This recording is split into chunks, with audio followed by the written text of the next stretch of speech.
When we use a Rekenrek, we start with everything over on this side.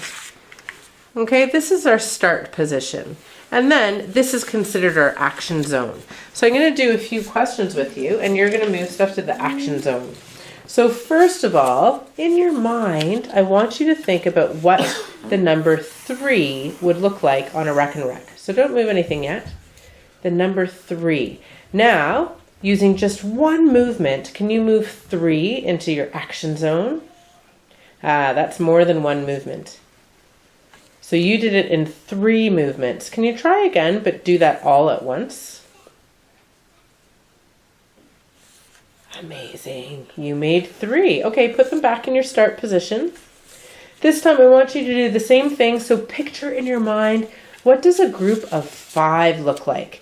And in one movement, move 5 bees over to the other side.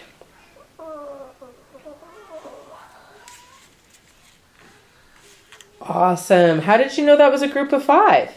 Because it's like one side's 5 and the other side's 5. So I guessed to move that one.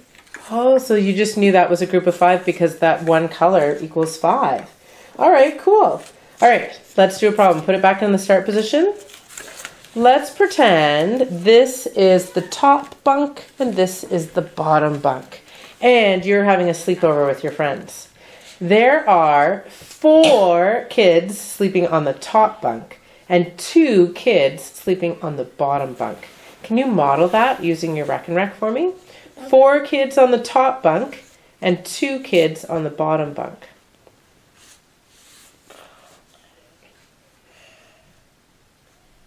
Oh, interesting. Can you tell me why you chose to do that? Well, because this is 4 and this is 2.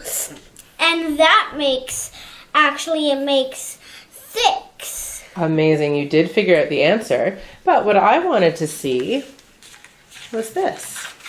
4 kids on the top bunk and 2 kids on the bottom bunk.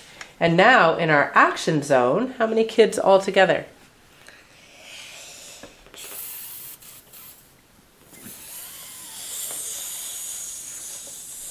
6. Amazing. All right, let's do a different problem. This time, somebody jumps down from the top bunk. So there's 3 kids on the top bunk and 3 kids on the bottom bunk. Can you show me that problem?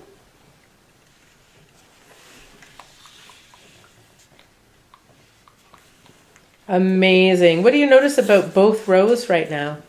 Well, they're both made of 3. That's right. We call that special thing doubles. If you have 2 3s, you have double 3s. So how many do you think are now on the bunk beds? 3 and 3. Good. And what does 3 and 3 make? You can use your words.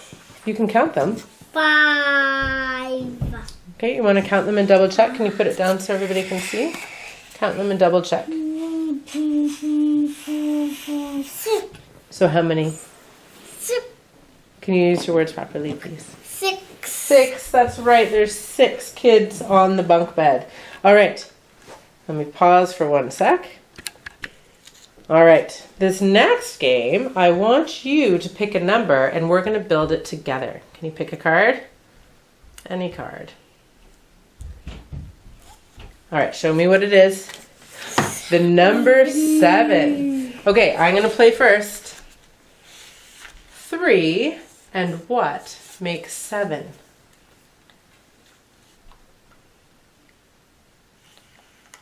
Wow, you did that all in one move. How did you know to move 4 over to the other side? Because I was thinking in my brain to think 3 plus 4 makes 7. That's so cool. Okay, move them back to the start position. Let's play again. So we took 2 parts and made the whole. This time you're going to make the first part. All right, pick a card.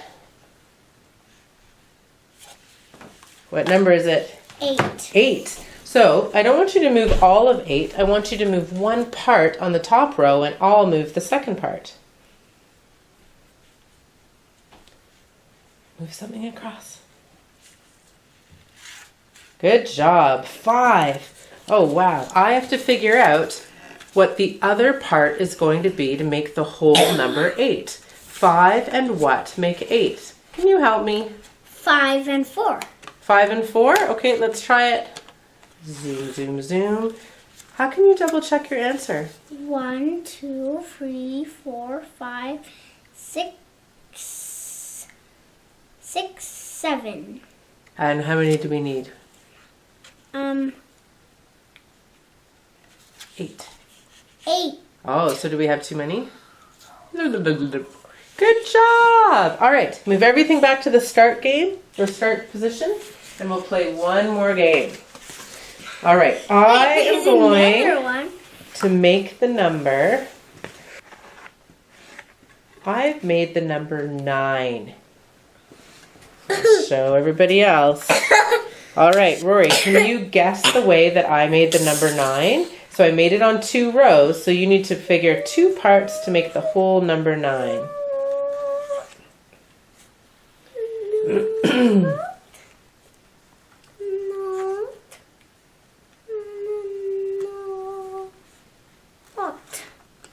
Okay, so tell me what your 2 parts are. 1, 2, 3, 4, 5, 6, 7, 8, and 9. Good, so you made 9, but you made it out of 2 parts. No, you were right. Put that one back. So this and this make 9. So what's your first part? How many is just on that first row? 4. And how many's on the second row? All right, so you made 4 and 5 make 9. 4 part, 5 part make the whole of 9. I did something different though. Can you guess again? Can you make 9 a different way and try and guess what I did? Sure. Now I know what you did.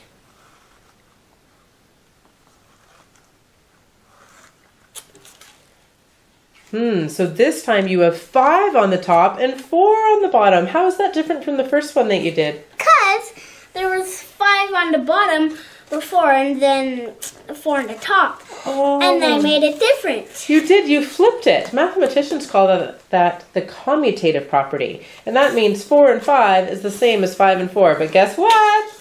That's not what I did. Can you think of a different way to make 9? This is hard. But I love that you're trying. Can you put your board down so everybody can see?